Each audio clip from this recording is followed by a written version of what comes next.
इमाम फखरुद्दीन राजी रहमतुल्लाह ताला ने एक बड़ी प्यारी हदीस लिखी है। कहते हैं नबी पाक सल्लल्लाहु अलैहि वसल्लम के पास एक शख्स आया, उसने कहा या रसूलल्लाह मैंने कलमा पढ़ना है पर 4 चीजें हैं जो मुझसे छूटती नहीं पर आप उनको हराम कहते हैं, तो हुजूर आप हुक्म करें क्या करूं? फरमाया चल तू बोल वो क्या है? कहने लगा जी मैं शराब का भी आदी हूँ। माज़अल्लाह, बोलिए अस्तगफिरुल्लाह, सारे बोलिए मैं शराब का आदी हूँ मुझसे छूटती नहीं। और फिर कहने लगे मैं चोरी का भी आदी हूँ, जाती नहीं। और तीसरी बात ये कि मैं माज़अल्लाह सुम्मा माज़अल्लाह ज़िना का भी आदी हूँ। और चौथी मेरे अंदर बीमारी है कि मैं झूठ बहुत बोलता हूँ, ये आदतें छूटती नहीं। मैं इनके होते हुए कलमा कैसे पढ़ूं? आपके दीन में ये शदीद बुरी चीजें और मुझसे छूटती नहीं, तो क्या हुक्म है? मेरे महबूब अलैहिस्सलाम को अल्लाह ने बड़ी हिकमत अता फरमाई, बड़ा नवाजा है नबी पाक। हुजूर ने बड़े खूबसूरत जुमले कहे, फरमाया को सौदा कर ले मेरे साथ। अर्ज की हुजूर हुक्म हो, फरमाया चारों में से एक छोड़ दे, कलमा पढ़ ले, सौदा कर ले। कहा हुजूर हुक्म करे कौन सी? सहाबा कहते हैं हम घूम रहे थे कि ये क्या बात है, चारों चीजें हराम में कब दी है? हुजूर कहते हैं एक छोड़ दे, मैं एक वादा कर। कहा या रसूलल्लाह हुक्म करे। तो सहाबा कहते हैं जब हुजूर ने कहा एक छोड़ दे तो हम पे तज्जिया कर रहे थे कि शराब बड़ी गंदी है, जिना बड़ा गंद है, चोरी किसी के हक में डाका है, जुल्म है। लेकिन मेरे नबी पाक अलैहिस्सलाम ने क्या खूबसूरत फरमाया, फरमाया चल तू झूठ छोड़ दे। क्या छोड़ दे? अल्लाहु अकबर। फरमाया झूठ छोड़ दे। अर्ज की बाकी, फरमाया बाकी अल्लाह फजल करने वाला है, तो झूठ छोड़ दे।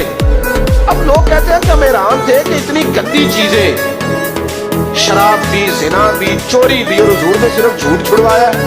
वो सरदार कहता है मैं घर गया,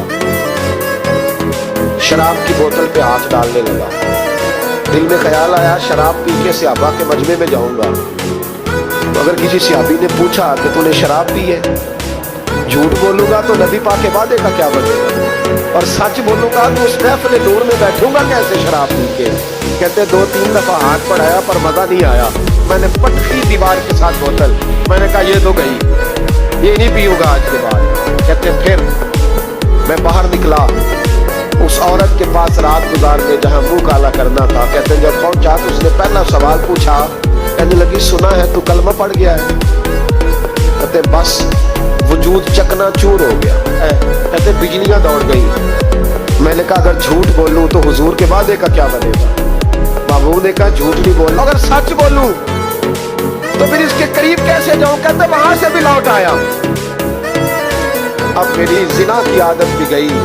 अगली शाम हुई तो सामने माल पड़ा था एक आदमी का, वो आदमी का फलता उस पे हाथ डालने लगा, तो दिल में ख्याल आया ये सवेरे तफ्तीश भी करेगा। अगर पूछता कहा गया कि तूने तो नहीं चोरी की, तो झूठ तो मैं बोल ही नहीं सकता, हुजूर से वादा किया है, और सच बोलूंगा तो मेरी आबरू क्या बचेगी? कहते शाम एक दिन में गया, अगले दिन की शाम हुई तो सिर्फ सच की आदत अपनाई, मेरा जिना भी गया, मेरी चोरी भी गई, मेरी शराब कबाब भी गए। कहते तीसरे जाके दरवाजा रसूल पे बैठा, सहाबा बाकी अपना काम करते रहे, मैं सिर्फ मुस्तफा का चेहरा तकता रहा, मैं बस चेहरा तकता रहा। देर हो गई तो एक सहाबी कहने लगे क्या देख रहे हो? तो मैंने कहा इस रसूल का कमाल देख रहा हूं, इस महबूब का कमाल देख रहा हूं। एक झूठ छुड़वाया है तो रब करीम ने मुझे सारे तकवे अता फरमा दी।